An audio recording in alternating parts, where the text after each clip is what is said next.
ਸਤਿ ਸ਼੍ਰੀ ਅਕਾਲ। PNCN ਦੇਖ ਰਹੇ ਸਾਰੇ ਹੀ ਦਰਸ਼ਕਾਂ ਦਾ ਸਵਾਗਤ ਹੈ। ਅੱਜ ਅਸੀਂ ਜਗਮੀਤ ਸਿੰਘ ਦੇ ਨਾਲ ਗੱਲਬਾਤ ਕੀਤੀ ਹੈ। ਤੁਹਾਨੂੰ ਸੁਣਾਵਾਂਗੇ ਕਿ ਉਹਨਾਂ ਦਾ ਵੱਖੋ ਵੱਖਰੇ ਮੁੱਦਿਆਂ ਦੇ ਉੱਤੇ ਕੀ ਕਹਿਣਾ, ਜਿਸ ਦੇ ਵਿੱਚ ਸਭ ਤੋਂ ਪਹਿਲਾਂ ਉਹਨਾਂ ਨੇ ਜ਼ਿਕਰ ਕੀਤਾ ਕਿ NDP ਦੇ ਵੱਲੋਂ ਇਮੀਗ੍ਰੈਂਟਸ ਦੇ ਲਈ ਜੋ ਕੈਨੇਡਾ ਵਿੱਚ ਪਹਿਲਾਂ ਤੋਂ ਮੌਜੂਦ ਨੇ ਉਹਨਾਂ ਦੇ ਵਾਸਤੇ ਜੋ ਪਟੀਸ਼ਨ ਵੀ ਸੀ ਉਸ ਨੂੰ ਲੈ ਕੇ ਅੱਗੇ ਕਿਵੇਂ ਉਸ ਆਵਾਜ਼ ਨੂੰ ਪਹੁੰਚਾਉਣ ਦੇ ਵਿੱਚ ਮਦਦ ਕੀਤੀ ਜਾ ਰਹੀ ਹੈ ਤੇ NDP ਦੇ ਵੱਲੋਂ ਕਿਹੜੇ ਮੁੱਦੇ ਚੁੱਕੇ ਜਾ ਰਹੇ ਨੇ। ਸਿਰਫ ਇਹੀ ਨਹੀਂ ਸਗੋਂ COVID-19 ਦੇ ਦੌਰਾਨ ਜੋ ਟੀਕਾ ਲਿਆਉਣ ਦਾ ਜ਼ਿਕਰ ਕੀਤਾ ਗਿਆ ਉਸ ਦੀ ਰਣਨੀਤੀ ਨੂੰ ਲੈ ਕੇ ਵੀ ਸਵਾਲ ਚੁੱਕੇ ਗਏ ਨੇ ਜਗਮੀਤ ਸਿੰਘ ਦੇ ਵੱਲੋਂ। ਤੇ ਨਾਲ ਹੀ ਜੋ ਅਮੀਰਾਂ ਦੇ ਉੱਤੇ ਟੈਕਸ ਲਗਾਉਣ ਦਾ ਜ਼ਿਕਰ ਉਹਨਾਂ ਨੇ ਕੀਤਾ ਸੀ ਉਸ ਦੇ ਉੱਤੇ ਅੱਗੇ ਕੀ ਉਹਨਾਂ ਦਾ ਕਹਿਣਾ ਹੈ ਤੇ ਉਸ ਦੇ ਬਾਰੇ ਤੇ ਨਾਲ ਹੀ ਕਿਸਾਨਾਂ ਦੇ ਵੱਲੋਂ ਜੋ ਪ੍ਰਦਰਸ਼ਨ ਕੀਤਾ ਜਾ ਰਿਹਾ ਉਸ ਦੇ ਬਾਰੇ ਉਹਨਾਂ ਦਾ ਕੀ ਕਹਿਣਾ ਹੈ ਤੁਹਾਨੂੰ ਸੁਣਾਉਂਦੇ ਹਾਂ। ਹਾਂਜੀ, ਸਤਿ ਸ਼੍ਰੀ ਅਕਾਲ। ਸਭ ਤੋਂ ਪਹਿਲਾਂ ਤੁਹਾਡਾ ਸਵਾਗਤ ਹੈ PNCN ਦੇ ਉੱਤੇ। ਬਹੁਤ ਮਿਹਰਬਾਨੀ ਜੀ। ਸਤਿ ਸ਼੍ਰੀ ਅਕਾਲ ਜੀ। ਜਿਹੜਾ ਇਸ ਸਮੇਂ ਅੱਜ ਦੇ ਇੰਟਰਵਿਊ ਦੇ ਵਿੱਚ ਅਸੀਂ ਮੇਨ ਮੁੱਦਾ ਇਮੀਗ੍ਰੈਂਟਸ ਦੇ ਬਾਰੇ ਇੱਥੇ ਰੱਖਣ ਆਏ ਕਿ ਜਿਹੜੇ ਇਮੀਗ੍ਰੈਂਟ ਵੱਲੋਂ ਕੈਨੇਡਾ ਦੇ ਵਿੱਚ ਇਸ ਸਮੇਂ ਮੰਗ ਵੀ ਕੀਤੀ ਜਾ ਰਹੀ ਹੈ, ਪਟੀਸ਼ਨਾਂ ਵੀ ਦਿੱਤੀਆਂ ਜਾ ਰਹੀਆਂ, ਤੁਹਾਡੇ ਆਫਿਸ ਤੱਕ ਵੀ ਪਟੀਸ਼ਨ ਪਹੁੰਚਾਈ ਗਈ ਸੀ ਉਹਨਾਂ ਦੇ ਵੱਲੋਂ ਤੇ ਉਸ ਤੋਂ ਬਾਅਦ ਜਿਹੜੀ ਹੁਣ ਕਮੇਟੀ ਵੀ ਬਣਾਈ ਗਈ ਹੈ ਉੱਥੇ NDP ਤੋਂ MP ਦੇ ਵੱਲੋਂ ਕਈ ਮੁੱਦੇ ਵੀ ਚੁੱਕੇ ਗਏ ਨੇ ਕਿ ਇਮੀਗ੍ਰੇਸ਼ਨ ਨਾਲ ਸੰਬੰਧਿਤ ਕਿਹੜੇ ਬਦਲਾਅ ਆਏ ਨੇ COVID-19 ਦੇ ਦੌਰਾਨ ਤੇ ਇਹ ਕਦਮ ਚੁੱਕੇ ਜਾਣ। ਉਸ ਦੇ ਬਾਰੇ ਇੱਕ ਵਾਰ ਤੁਸੀਂ ਦੱਸ ਦਿਓ ਕਿ NDP ਦਾ ਇਸ ਦੇ ਉੱਤੇ ਕੀ ਕਹਿਣਾ ਹੈ। ਜੀ, ਇਮੀਗ੍ਰੇਸ਼ਨ ਦਾ ਮਾਮਲੇ ਵਿੱਚ ਬਹੁਤ ਸਾਰੇ ਨਿਖੇਧੀਆਂ ਨੇ ਜਿਹੜੇ ਬਹੁਤ ਹੀ ਸਹੀ ਨੇ। ਇੱਕ ਤਾਂ ਕਿੰਨੇ ਪਰਿਵਾਰ ਹਲੇ ਆਪਣੇ PR ਸਟੇਟਸ ਉਡੀਕਦੇ ਨੇ, ਨਿਵਾਸੀ ਬਣਨਾ ਚਾਹੁੰਦੇ ਨੇ, ਕਿੰਨੇ ਨੂੰ PR ਅਪਰੂਵਲ ਮਿਲਿਆ ਪਰ ਇੱਥੇ ਆ ਨਹੀਂ ਸਕਦੇ ਨੇ, ਕਿੰਨੇ ਪਰਿਵਾਰਾਂ ਨੇ ਆਪਣਾ ਘਰ ਵਾਲੀਆਂ ਨੂੰ ਸੱਦਿਆ ਜਾਂ ਘਰ ਵਾਲੀ ਨੂੰ ਘਰ ਵਾਲੇ ਨੂੰ ਸੱਦੇ ਤੇ ਉਹ ਵੀ ਨਹੀਂ ਪਹੁੰਚ ਸਕਦੇ। ਸੋ ਬਹੁਤ ਜ਼ਿਆਦਾ ਸਮੱਸਿਆ ਹੈਗੇ ਤੇ ਰੀਸੈਂਟਲੀ ਲਿਬਰਲ ਸਰਕਾਰ ਨੇ ਇੱਕ ਬਿਆਨ ਦਿੱਤਾ ਕਿ ਆਪਾਂ ਵਧਾਵਾਂਗੇ ਇਮੀਗ੍ਰੇਸ਼ਨ ਤੇ ਆਪਾਂ ਕਹਿੰਦੇ ਆ ਕਿ ਠੀਕ ਹੈ, ਇਮੀਗ੍ਰੇਸ਼ਨ ਵਧਾਉਣ 'ਚ ਕੋਈ ਮਾੜੀ ਗੱਲ ਨਹੀਂ, ਸਗੋਂ ਚੰਗੀ ਗੱਲ ਆ, ਪਰ ਜਿਹੜੇ ਆਲਰੇਡੀ ਮੌਜੂਦੇ ਕੇਸਿਸ ਹੈਗੇ ਉਹਨੂੰ ਤਾਂ ਖਤਮ ਕਰ ਲਓ, ਉਹਨੂੰ ਤਾਂ ਪੂਰੇ ਕਰ ਲਓ।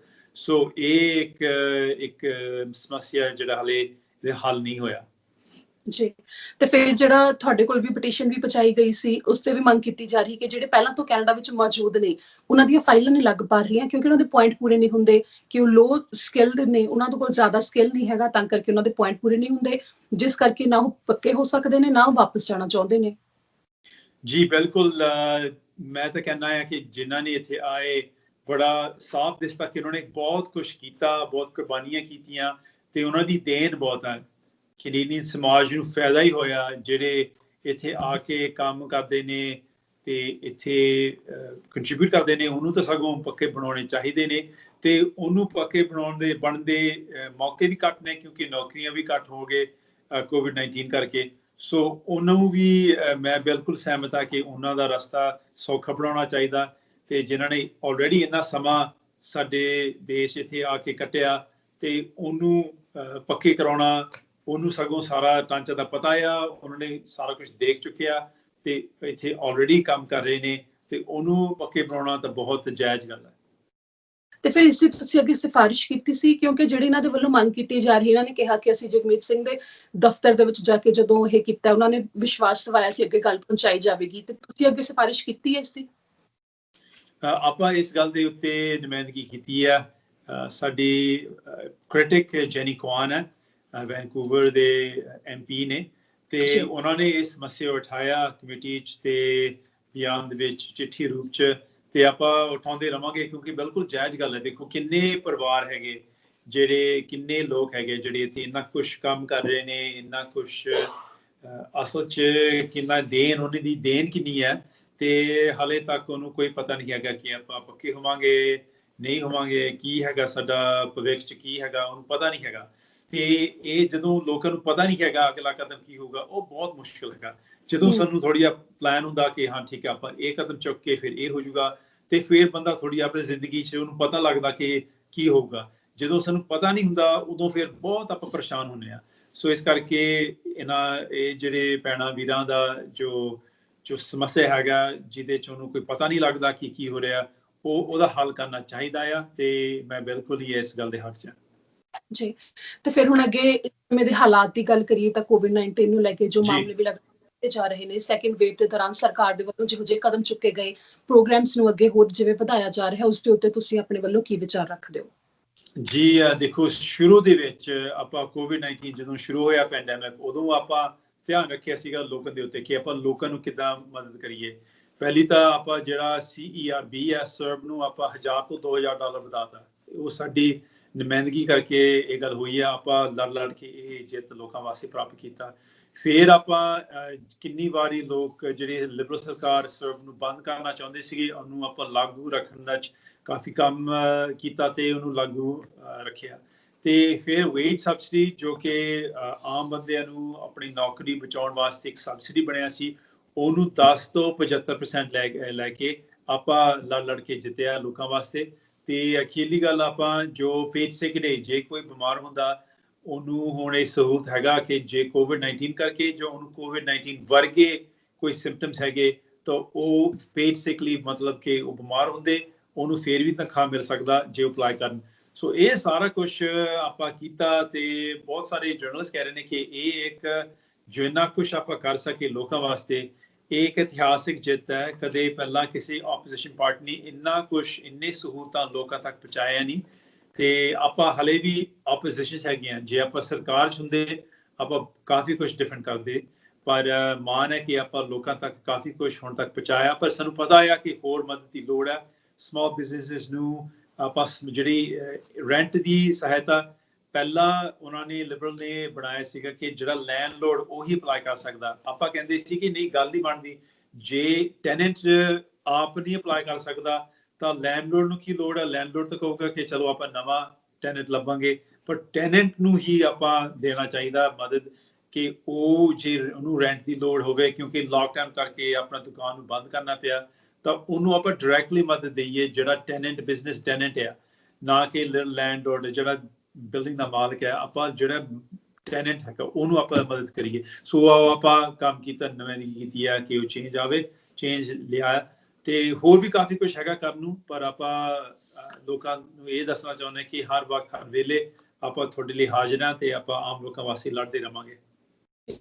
ਤੇ COVID-19 ਦੌਰਾਨ ਅਜਿਹਾ ਹੋਇਆ ਕਿ ਬਹੁਤ ਸਾਰੇ ਬਿਜ਼ਨਸ ਉਹ ਨੇ ਜਿਨ੍ਹਾਂ ਨੂੰ ਫਾਇਦਾ ਵੀ ਬਹੁਤ ਹੋਇਆ, ਪਰ ਜ਼ਿਆਦਾਤਰ ਅਜਿਹੇ ਨੇ ਜਿਨ੍ਹਾਂ ਨੂੰ ਨੁਕਸਾਨ ਹੋਇਆ, ਖਾਸ ਤੌਰ ਦੇ ਉੱਤੇ ਸਮਾਲ ਬਿਜ਼ਨਸਿਸ ਜਿਵੇਂ ਤੁਸੀਂ ਗੱਲ ਕਰ ਰਹੇ ਹੋ।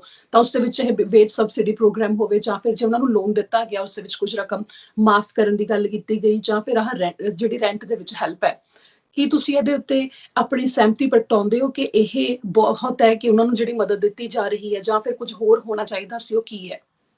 ਕੁਛ ਹੋਰ ਜ਼ਰੂਰ ਦੇਣਾ ਚਾਹੀਦਾ। ਕੁਛ ਬਿਜ਼ਨਸਿਸ ਹੈਗੇ ਜਿਹੜੇ ਹਾਲੇ ਵੀ ਔਖੇ ਸਮੇਂ 'ਚ ਹੈਗੇ, ਜਦ ਤੱਕ ਵੈਕਸੀਨ ਨਹੀਂ ਹੁੰਦਾ, ਜਦ ਤੱਕ ਪੈਂਡੈਮਿਕ ਖਤਮ ਨਹੀਂ ਹੁੰਦਾ, ਸੋ ਉਸ ਬਿਜ਼ਨਸਿਸ ਦੀ ਮਦਦ ਕਰਨੀ ਚਾਹੀਦੀ ਆ। ਈਵਨ ਆਪਾਂ ਇੱਥੇ ਮੀਡੀਆ ਦੀ ਗੱਲ ਕਰੀਏ ਉਹਨੂੰ ਵੀ ਮਦਦ ਕਰਨੀ ਚਾਹੀਦੀ ਆ। ਤੇ ਆਪਾਂ ਇਹ ਵੀ ਗੱਲ ਕਹੀ ਆ ਕਿ ਲੋਕ ਕਹਿੰਦੇ ਕਿ ਬਹੁਤ ਮਹਿੰਗਾ ਆ ਤੇ ਹੈਗਾ ਮਹਿੰਗਾ ਆ, COVID-19 ਦਾ ਜਿਹੜਾ ਖਰਚਾ ਬਹੁਤ ਜ਼ਿਆਦਾ ਹੋਇਆ। ਪਰ ਤੁਸੀਂ ਜ਼ਿਕਰ ਕੀਤਾ ਤੇ ਤੁਸੀਂ ਬਿਲਕੁਲ ਸਹੀ ਹੋ ਭੈਣ ਜੀ ਕਿ ਕਈ ਜਿਹੜੇ ਸਭ ਤੋਂ ਅਮੀਰ ਨੇ ਉਹਨਾਂ ਨੇ ਸਗੋਂ ਔਖਾ ਸਮਾਂ ਨਹੀਂ ਦੇਖਿਆ, ਉਹਨਾਂ ਦੇ ਸਗੋਂ ਪ੍ਰੋਫਿਟ ਬਣ ਗਏ ਤੇ ਕਈਆਂ ਦੀ ਰੈਕੋਰਡ ਪ੍ਰੋਫਿਟ ਬਣਿਆ। ਤੇ ਆਪਾਂ ਖੋਜ ਕੀਤੀ ਆ ਕੁਝ 14 ਜਿਹੜੇ ਸਭ ਤੋਂ ਅਮੀਰ ਕੈਨੇਡੀਅਨਸ ਨੇ, 44 ਸਭ ਤੋਂ ਅਮੀਰ ਕੈਨੇਡੀਅਨਸ ਜਿਹੜੇ ਕਿ ਬਿਲੀਅਨਰਸ, ਉਹਨਾਂ ਨੇ ਆਪਣਾ ਦੌਲਤ $50 ਬਿਲੀਅਨ ਵਧਾਇਆ, ਬਿਲੀਅਨ। ਤੇ ਜਿਹੜੇ ਸਭ ਤੋਂ ਅਮੀਰ ਕੰਪਨੀਜ਼ ਨੈਟਫਲਿਕਸ ਹੋ ਗਏ, ਐਮਾਜ਼ਨ, ਵਾਲਮਾਰਟ, ਕਾਸਕੋ, ਇੱਦਾਂ ਦੀ ਕੰਪਨੀਜ਼ ਨੇ ਆਪਣਾ ਵੈਲਥ ਵਧਾਇਆ, ਇਨਕਰੀਜ਼ ਕੀਤਾ ਪੈਂਡੈਮਿਕ ਵੇਲੇ। ਆਪਾਂ ਕਹਿੰਦੇ ਕਿ ਉੱਦਾਂ ਦੇ ਜਿਹੜੇ ਅਮੀਰ ਹੈਗੇ, ਜਿਹੜੇ ਸਭ ਤੋਂ ਜ਼ਿਆਦਾ ਅਮੀਰ ਨੇ, ਜਿਹੜੇ ਸਭ ਤੋਂ ਜ਼ਿਆਦਾ ਅਮੀਰ ਕੰਪਨੀਜ਼, ਉਹਨੂੰ ਦੇਣਾ ਚਾਹੀਦਾ ਖਰਚਾ ਕਿਉਂਕਿ ਉਹਨਾਂ ਦੇ ਸਗੋਂ ਪ੍ਰੋਫਿਟ ਬਣਾਏ। ਤੇ ਜਿਹੜੇ ਆਮ ਬੰਦਾ ਧੱਕਾ ਖਾ ਰਿਹਾ, ਜਿਹੜੇ ਆਮ ਛੋਟਾ ਬਿਜ਼ਨਸ ਸਮਾਲ ਬਿਜ਼ਨਸ ਹੈਗਾ ਜਿਹੜਾ ਔਖੇ ਸਮੇਂ 'ਚ ਹੈਗੇ, ਉਹਨੂੰ ਸਗੋਂ ਉਹਨਾਂ ਤੋਂ ਹੋਰ ਮੰਗਣਾ ਨਹੀਂ ਚਾਹੀਦਾ। ਪਰ ਜਿਹੜੇ ਸਭ ਤੋਂ ਜ਼ਿਆਦਾ ਅਮੀਰ ਹੈ ਉਹਨੂੰ ਤਾਂ ਕਹਿਣਾ ਚਾਹੀਦਾ ਕਿ ਉਹ ਆਪਣਾ ਹਿੱਸਾ ਪੂਰਾ ਦੇਣ। ਤੇ ਅਰਜਨਟੀਨਾ ਨੇ ਕੱਲ ਪਰਸੋਂ ਹੀ ਇਹ ਬਿੱਲ ਪਾਸ ਕੀਤਾ ਕਿ ਸਭ ਤੋਂ ਅਮੀਰ ਜਿਹੜੇ 12,000 ਸਭ ਤੋਂ ਅਮੀਰ ਅਰਜਨਟੀਨੀਅਨਸ, ਉਹਦੇ ਉੱਤੇ ਉਹਨਾਂ ਨੇ ਟੈਕਸ ਲਾਇਆ ਕਿ ਉਹ ਕੁਝ ਕਰਨ ਕਿਉਂਕਿ ਉਹਦੇ ਕੋਲ ਜ਼ਿਆਦਾ ਪੈਸੇ ਹੈਗੇ, ਉਹ ਮਦਦ ਕਰ ਸਕਦੇ ਨੇ। ਉਸੇ ਰੂਪ 'ਚ ਆਪਾਂ ਚਾਹੁੰਦੇ ਹਾਂ ਕਿ ਜਿਹੜੇ ਇਸ ਦੇਸ਼ 'ਚ ਪ੍ਰੋਫਿਟ ਬਣਾਉਂਦੇ ਨੇ ਪਰ ਟੈਕਸ ਨਹੀਂ ਦਿੰਦੇ, ਐਮਾਜ਼ਨ, ਨੈਟਫਲਿਕਸ ਵਰਗੇ, ਪਰ ਜਿਨ੍ਹਾਂ ਨੇ ਇੰਨੇ ਜ਼ਿਆਦਾ ਪ੍ਰੋਫਿਟ ਬਣਾਏ, ਵਾਲਮਾਰਟ ਵਰਗੇ, ਉਹਨੂੰ ਜ਼ਿਆਦਾ ਦੇਣਾ ਚਾਹੀਦਾ ਤਾਂ ਕਿ ਆਪਾਂ COVID-19 ਦਾ ਖਰਚਾ ਦੇ ਸਕੀਏ। ਬਿਲਕੁਲ, ਤੁਸੀਂ ਇਲੈਕਸ਼ਨ ਤੋਂ ਪਹਿਲਾਂ ਵੀ ਇਹ ਮੁੱਦਾ ਚੁੱਕਿਆ ਸੀ, ਤੁਹਾਡੇ ਜਿਹੜੇ ਮੁੱਖ ਮੁੱਦਿਆਂ ਦੇ ਵਿੱਚ ਸੀ ਕਿ ਜਿਹੜੇ ਜ਼ਿਆਦਾ ਅਮੀਰ ਨੇ ਉਹਨਾਂ ਦੇ ਉੱਤੇ ਜਿਹੜਾ ਟੈਕਸ ਆ ਵਧਾ ਦਿੱਤਾ ਜਾਵੇ, ਜਿਹੜੇ ਛੋਟੇ ਤਬਕੇ ਦੇ ਉਹਨਾਂ ਤੇ ਬੋਝ ਨਾ ਪਵੇ। ਤੇ ਫਿਰ ਤੁਸੀਂ ਹੁਣ ਪਾਰਲੀਮੈਂਟ ਵਿੱਚ ਵੀ ਇਹ ਗੱਲ ਹੁਣ ਵੀ ਚੁੱਕੀ ਸੀ ਕੁਝ ਸਮਾਂ ਪਹਿਲਾਂ ਹੀ, ਤੇ ਫਿਰ ਉਹਦੇ ਅੱਗੇ ਕੋਈ ਰਿਸਪੌਂਸ ਆਇਆ? ਬਿਲਕੁਲ ਭੈਣ ਜੀ, ਤੁਸੀਂ ਬੜਾ ਕਲੋਜ਼ਲੀ ਫੋਲੋ ਕਰ ਰਹੇ ਹੋ, ਮਾਨ ਹੈ। ਆਪਾਂ ਮਤਾ ਪਾਇਆ ਸੀਗਾ ਹੁਣ ਹਫ਼ਤੇ ਦੀ ਗੱਲ ਆ, ਤੇ ਉਸ ਮਤੇ ਦੇ ਵਿੱਚ ਆਪਾਂ ਕਿਹਾ ਸੀ ਹਾਂਜੀ ਆਪਾਂ ਮੰਨਦੇ ਹਾਂ ਕਿ ਖਰਚਾ ਬਹੁਤ ਜ਼ਿਆਦਾ ਆ, ਪਰ ਆਪਾਂ ਇਹ ਵੀ ਮੰਨਦੇ ਹਾਂ ਕਿ ਜਿੱਦਾਂ ਆਪਾਂ ਜ਼ਿਕਰ ਕੀਤਾ ਕਿ ਕੀਆਂ ਨੇ ਬਹੁਤ ਜ਼ਿਆਦਾ ਪੈਸੇ ਵੀ ਬਣਾਏ, ਕਿ ਜਿਹੜੇ ਸਭ ਤੋਂ ਜ਼ਿਆਦਾ ਅਮੀਰ ਨੇ, ਅਮੀਰ ਕੰਪਨੀ ਸੀ, ਅਮੀਰ ਬੰਦੇ, ਉਹਨਾਂ ਦੇ ਉੱਤੇ ਆਪਾਂ ਟੈਕਸ ਲਾਈਏ। ਸੋ ਉਹ ਆਪਾਂ ਮਤਾ ਪਾਇਆ ਸੀ ਕਿ ਇਸੇ ਰਸਤੇ ਦੇ ਨਾਲ ਆਪਾਂ ਲੋਕਾਂ ਤੇ ਬੋਝ ਬਚਾ ਸਕਦੇ ਹਾਂ, ਤੇ ਆਪਾਂ ਉਹਨਾਂ ਤੇ ਬੋਝ ਪਾਈਏ ਜਿਹੜੇ ਦੇ ਸਕਦੇ ਨੇ। ਤੇ ਉਹਦੇ ਚ ਲਿਬਰਲ, ਕੰਸਰਵੇਟਿਵ ਤੇ ਬਲਾਕ ਤਿੰਨਾਂ ਨੇ ਇਸ ਮਤਾ ਦੇ ਖਿਲਾਫ ਵੋਟ ਪਾਈ। ਆਪਾਂ ਇਕੱਲੇ ਸੀ ਤੇ ਕੁਝ ਇੰਡੀਪੈਂਡੈਂਟ ਸੀਗੇ ਜਿਨ੍ਹਾਂ ਨੇ ਸਾਡੇ ਮਤੇ ਚ ਹੱਕ ਪਾਈ ਸੀ ਕਿ ਸਭ ਤੋਂ ਜ਼ਿਆਦਾ ਅਮੀਰਾਂ ਤੋਂ ਆਪਾਂ ਪੈਸੇ ਲਈਏ, ਨਾ ਕਿ ਆਮ ਬੰਦਿਆਂ ਤੋਂ। ਫਿਰ ਜਿਵੇਂ ਉਹਨਾਂ ਨੇ ਇਹਨੂੰ ਸਪੋਰਟ ਨਹੀਂ ਕੀਤਾ ਤਾਂ ਫਿਰ ਕੀ ਇਹ ਚੀਜ਼ ਖਤਮ ਹੋ ਗਈ ਜਾਂ ਫਿਰ ਤੁਸੀਂ ਇਹ ਮੰਗ ਨੂੰ ਜਾਰੀ ਰੱਖੋਗੇ? ਮੰਗ ਨੂੰ ਜਾਰੀ ਰੱਖਾਂਗੇ, ਕਿਉਂਕਿ ਸਾਡੇ ਪੱਖੋਂ ਇਹ ਜਾਇਜ਼ ਗੱਲ ਹੈ, ਸਹੀ ਗੱਲ ਹੈ ਕਿ ਆਮ ਬੰਦਿਆਂ ਦੇ ਉੱਤੇ ਪ੍ਰੈਸ਼ਰ, ਬੋਝ ਨਹੀਂ ਪਾਉਣਾ ਚਾਹੀਦਾ, ਜਮੇ ਨਹੀਂ ਪਾਉਣਾ ਚਾਹੀਦਾ। ਆਲਰੇਡੀ ਉਹਨਾਂ ਨੇ ਇੰਨਾ ਕੁਛ ਕੁਰਬਾਨੀ ਕੀਤੀ ਆ ਜਾਂ ਸੈਕਰੀਫਾਈਸ ਕੀਤੀ ਆ, ਸਮਾਲ ਬਿਜ਼ਨੈਸਿਸ ਨੇ ਕਿੰਨਾ ਕੁਛ ਕੀਤਾ, ਬੰਦ ਕੀਤਾ ਕਿੰਨੇ ਵਾਰੀ, ਤੇ ਉਹਨੂੰ ਕਿੰਨਾ ਨੁਕਸਾਨ ਹੋਇਆ। ਜਿਨ੍ਹਾਂ ਨੇ ਆਪਣਾ ਨੌਕਰੀਆਂ ਗਵਾਈਆਂ ਉਹਨੂੰ ਆਲਰੇਡੀ, ਉਹਨਾਂ ਨੂੰ ਇੰਨਾ ਕੁਛ ਨੁਕਸਾਨ ਆਲਰੇਡੀ ਹੋਇਆ। ਸੋ ਇਸ ਕਰਕੇ ਆਪਾਂ ਕਹਿੰਦੇ ਹਾਂ ਕਿ ਜਿਨ੍ਹਾਂ ਨੂੰ ਨੁਕਸਾਨ ਦੇ ਬਜਾਏ ਫਾਇਦਾ ਹੋਇਆ ਪੈਂਡੈਮਿਕ ਦੇ ਵਿੱਚ, ਉਹਨਾਂ ਤੋਂ ਆਪਾਂ ਇਹ ਮੁੱਦਾ ਨੂੰ ਜਾਰੀ ਰੱਖਾਂਗੇ, ਕਿਉਂਕਿ ਸਾਡੇ ਪੱਖੋਂ ਇਹੀ ਰਸਤਾ ਹੈਗਾ ਆ ਜਿਹਦੇ ਨਾਲ ਆਪਾਂ ਖਰਚੇ ਦੇ ਸਕਦੇ ਹਾਂ ਤੇ ਆਪਾਂ ਚੰਗੇ ਤਰੀਕੇ ਨਾਲ ਅੱਗੇ ਵਧ ਸਕਦੇ ਹਾਂ। ਤੇ ਫਿਰ ਹੁਣ ਜੋ ਤਾਜ਼ਾ ਇਸ ਸਮੇਂ ਮੁੱਦੇ ਚੱਲ ਰਹੇ ਨੇ ਉਸ ਦੇ ਬਾਰੇ ਮੇਰੇ ਤੋਂ ਕੁਝ ਪੁੱਛਣ ਤੋਂ ਰਹਿ ਗਿਆ, ਇੰਪੋਰਟੈਂਟ ਹੈ, ਕੁਝ ਤੁਸੀਂ ਕਹਿਣਾ ਚਾਹੁੰਦੇ ਹੋ? ਜੀ, ਜਿਹੜਾ ਤਾਜ਼ਾ ਮੁੱਦਾ ਇਸ ਵਕਤ ਹੈਗਾ ਕਿ ਵੈਕਸੀਨ ਦਾ ਜੋ ਚੱਲ ਰਿਹਾ, ਇਹਦੇ ਚ ਅੱਜ ਅਨਾਉਂਸਮੈਂਟ ਹੋਇਆ ਕਿ ਹਾਂਜੀ ਥੋੜੇ ਵੈਕਸੀਨ ਆ ਰਿਹਾ।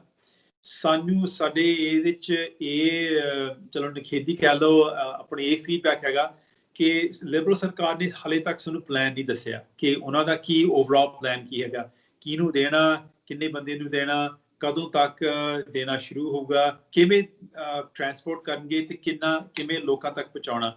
ਇਹ ਸਾਰੇ ਜਿਹੜੇ ਸਵਾਲ ਹੈਗੇ ਹਾਲੇ ਤੱਕ ਸਾਨੂੰ ਜਵਾਬ ਨਹੀਂ ਮਿਲਿਆ।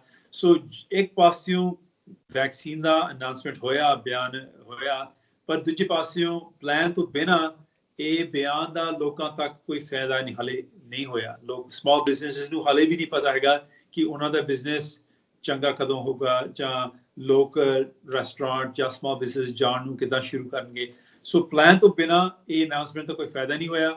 ਆਪਾਂ ਨੁਮਾਇੰਦਗੀ ਕਰਦੇ ਰਵਾਂਗੇ, ਲੜਦੇ ਰਵਾਂਗੇ ਜਦ ਤੱਕ ਸਾਨੂੰ ਪਲਾਨ, ਪੂਰੀ ਇੱਕ ਖਾਸ ਪਲਾਨ ਜਿਹਦੇ ਚ ਸਾਰੇ ਡੀਟੇਲਸ ਹੋਣ, ਜਦੋਂ ਤੱਕ ਸਾਨੂੰ ਉਹ ਪਲਾਨ ਨਹੀਂ ਮਿਲਦਾ ਆਪਾਂ ਉਹਦੇ ਵਾਸਤੇ ਪ੍ਰੈਸ਼ਰ ਪਾਉਂਦੇ ਰਵਾਂਗੇ।